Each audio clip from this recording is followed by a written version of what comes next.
Samantala, Senator Tulfo, kinalampag ang MMDA na maglabas ng malinaw na roadmap para sa mga motorista. Kaugnay ito sa pagsisimulang ng rehabilitation sa kahabaan ng EDSA simula June 13. Si Mean Corvera magbabalita.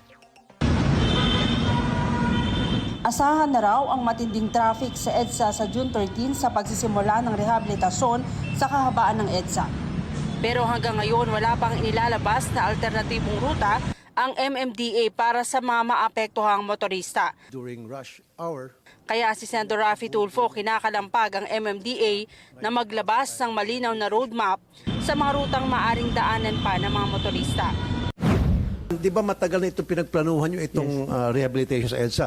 Dapat along the way na pinagpaplanuhan nyo na ito, agad-agad pinagplanuhan nyo na rin yung rerouting. Meron naman at agad-agad para weeks before, in-announce nyo na ito na yung mga kalsada. I want it now. Nailabas na po yan. I want it now. Technically, Depensa ng MMDA, may mga alternatibong namang ruta kabilang na ang mabuhay lanes, pero ang iba pang dagdag na ruta isinasapinal pa. At ako, nasa website na po yan yung mga mabuhay lanes. Matagal na po yung from north to south, south to north. Rerouting schemes? Wala pa.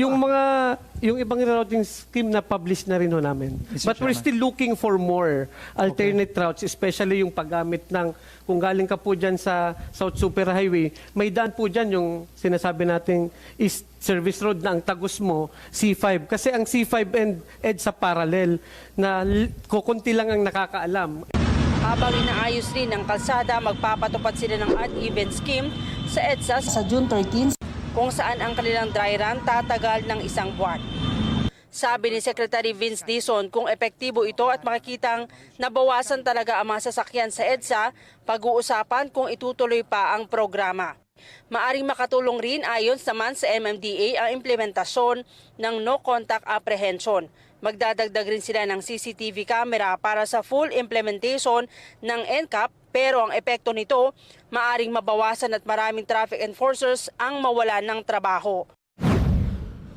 Para po mas malawak na yung range kasi there are still some areas na wala ko pang CCTV at hindi pa ma-monitor. So doon po namin i-augment yung mga traffic enforcers namin. Dito sa NCAP. Yun po ang kagandahan ng NCAP kasi gusto nga natin ma-lessen yung human intervention. Mungkahi naman ni Senator JB Ayers ito, baka pwedeng maglagay na lang ng window hours at dapat rush hour na lang ang odd-even scheme. Kung odd-even work, pero siguro mahirap yung 24 hours. Baka naman dapat may certain hours lang, rush hour lang siguro tulad na ako. Kaya mahirapan sila, may convenience sila. So, yun lang.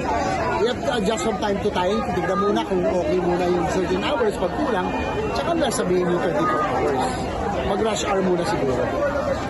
Sabi ni Senator Raffy Tulfo, dapat magsagawa ng information dissemination ang MMDA para madali itong malaman ng mga motorista at hindi magugulat na may violation na pala sila sa EDSA. Pag i-disseminate nyo itong information ito sa media, kasi hindi naman lahat ng tao pupunta sa website ninyo. Yes po. Whereas pag sa media, mas mabilis, i-announce lang ito sa lahat ng channels. Mungkahi ni Senator Francis Tolentino, face by face at kabilang gawin ang konstruksyon at rehabilitasyon ng EDSA. Sa ganito raw paraan, may iwasan ang matinding abala sa mga motorista, negosyo at ekonomiya. Mean Corvera para sa 100%.